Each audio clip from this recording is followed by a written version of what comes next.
Hey everybody, we're 4 days into my President's Day poll for 2026, so I thought I'd break down some of the results for you and talk about my initial thoughts. So we've had more than double the responses we had last year, and I'm so appreciative of all of those of you who participated, and you can still participate at samuelpadams.com/polls. So go ahead and hop on there, and then you can take the President's Day poll if you haven't already. Now, if you have already, don't take it again because my website will just filter it out and throw it in the trash. So unfortunately, you can only take it once. But if you haven't taken it already, hop on and take it, and you can still affect these results if you don't like them.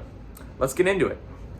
So first, we're going to take a look at the first question, which was, who's your favorite president? This year, in first place so far through our responses, we've got Barack Obama with 21%. After him, Theodore Roosevelt with 15%, Ronald Reagan with 12%, Abraham Lincoln with 9%, and John F. Kennedy with 8%. And I find it very interesting how much this has varied from year to year. So we're going to go ahead and take a look back at last year's. You'll notice last year, George Washington and Ronald Reagan were in first with 15%, and Donald Trump was on the board. He's not in the top 5. I don't think he's actually in the top 10 this year. Teddy Roosevelt and Abraham Lincoln were tied with 12. So there are a couple of repeat faces, but for the most part, it's a relatively different slate. We didn't have Obama or Kennedy last year. And I've had some folks ask me, why do I put a recency bias limit on greatest and worst president? And I think this is why. You can kind of see in the poll from this year and last year for favorite, with Obama in first. Last year, Trump was tied for first for a significant amount of time, and then ended up about third. And I just think that people have a tendency to feel very strongly, passionately, emotionally towards a president one way during their term, and then those things can change over time. So in order to get a more honest reflection, I thought for best and worst, at least, it's best to wait a while. And you'll kind of see that reflected, that it might even need to be bigger than 25 years going forward in this year's results. But yeah, like Obama and Trump, they can be your favorite, absolutely. So there's no limits on who you can pick for your favorite, and I'm never going to change that. But yeah, for that reason, I didn't want to see a bunch of, Obama's the best, Trump's the worst, Trump's the best, Obama's the worst. Biden would probably fall into one of the two for a lot of people also. And I just don't feel like that's a very accurate way of doing analysis. So let's go ahead and take a look at who people did say was the best this year. So this year, George Washington is in first with 23%. Then we see Abraham Lincoln in second with 21%. Franklin Delano Roosevelt in third with 14%, tied with Teddy Roosevelt also at 14%. And then John F. Kennedy in fifth with 9%. So once again, we've got a pretty different slate than last year, which is interesting. And I do think it's just because we've got a lot of different people filling it out, a lot more people filling it out, which I'm grateful for. But yeah, let's go ahead and compare. Here's last year's.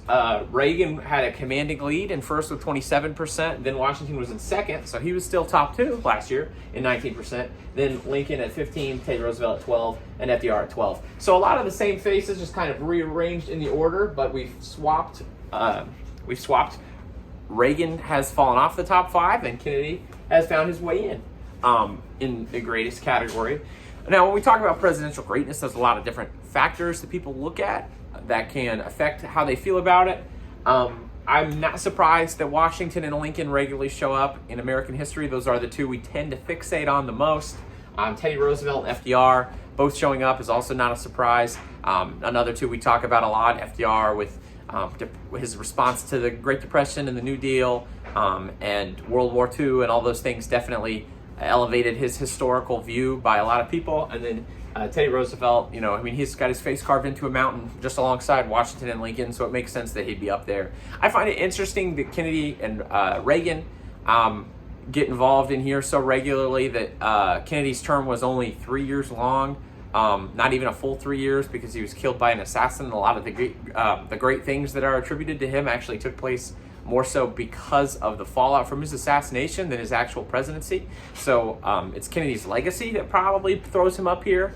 And then you look at Ronald Reagan, and I think his economic reform and how he's viewed in conservative culture definitely plays a role in how he makes his way up into that board from year to year. But this year, Reagan also found himself in a different category, which he was not in last year. He's actually on the worst poll this year, and this is another reason I think that we need to eliminate recency bias. So because of the 24-year limit, this year was the first year of eligibility for President Bill Clinton, because his term ended just around 25 years ago this year. And then Ronald Reagan in second on worst. Then we have Jackson, Buchanan, and LBJ. Jackson, I imagine, for Trail of Tears response and some race issues. James Buchanan for the antebellum period and the immediate years prior to the Civil War. And then LBJ likely for Vietnam, amongst other things. And some people might not have agreed with a lot of his Great Society politics also. But when we look at Bill Clinton and Ronald Reagan, I think, I think recency bias does play a big role. I think there are people who are alive during their terms that have very strong feelings about these people one way or another, potentially because of things like Iran-Contra, or for President Clinton, the Monica Lewinsky scandal, things like that. But we do kind of ignore a lot of...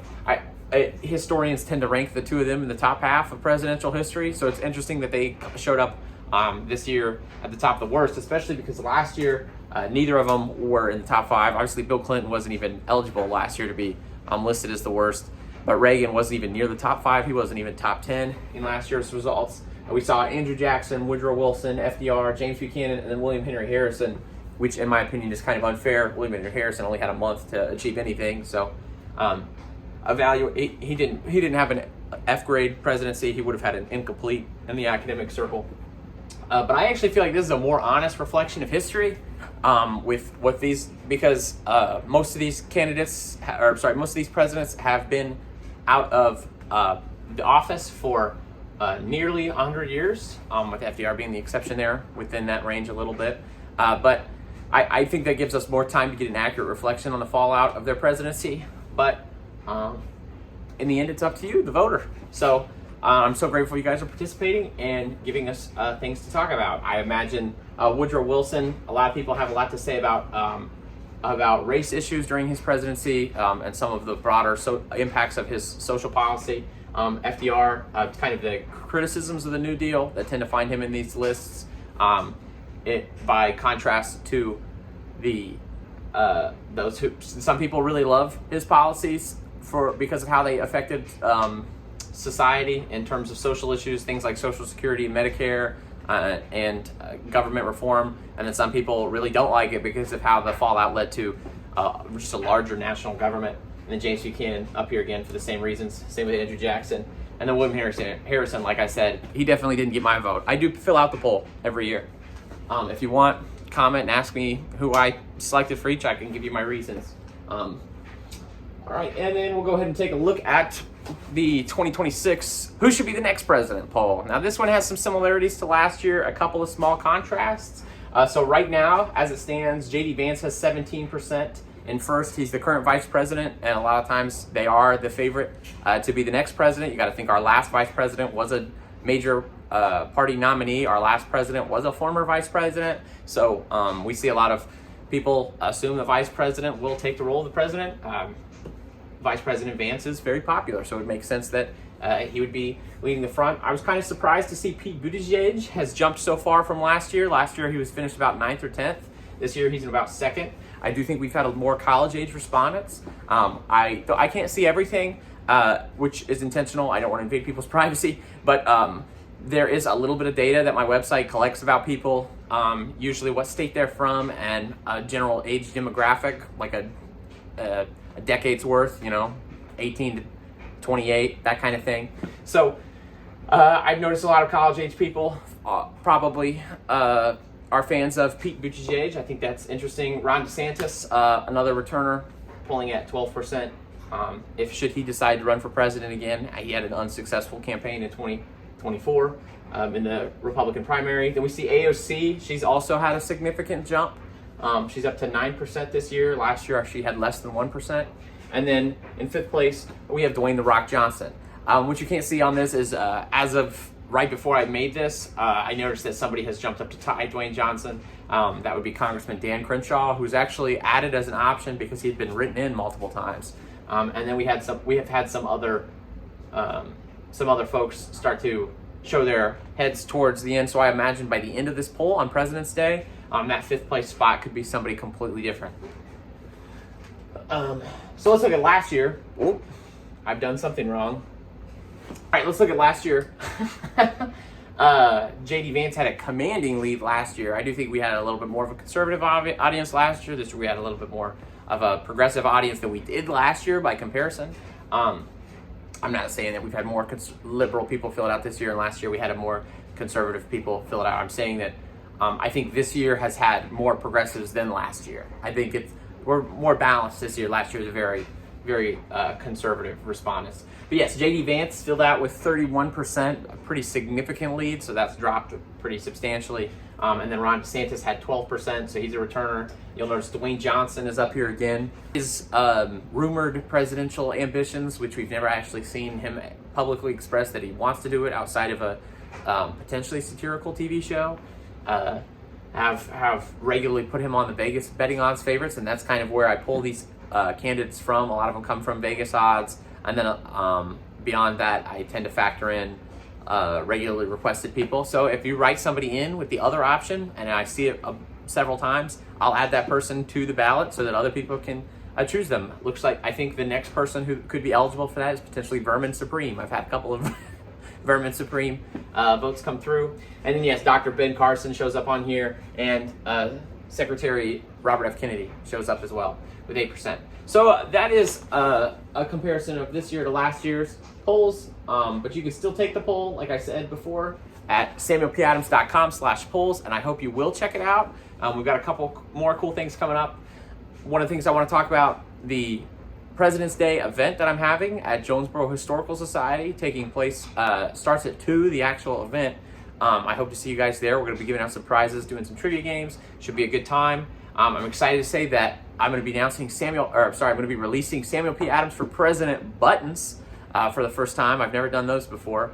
So if you want to get my buttons, it's a $4 set, or they are free with purchase of either the Samuel P. Adams collection, that's both of my books, or a merchandise purchase of $15 or more from samuelpadams.com/shop. Right now, everything from my store is being sold at cost because I had a lot of people mention that it was getting kind of pricey, and I feel like that's fair.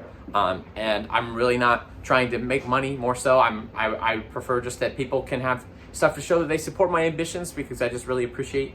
There have been many years where I just had people go like, "Man, if I could only have a Sam Adams for President T-shirt, I would wear it everywhere." And so I was like, "Okay, maybe I should just make those." So that's the purpose of my store. For those who don't know, and so if you're interested, go check that out. samuelpadams.com/shop.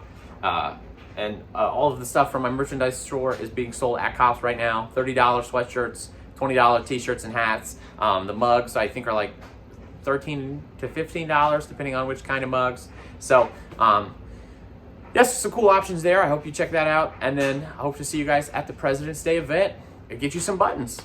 So thanks for your time.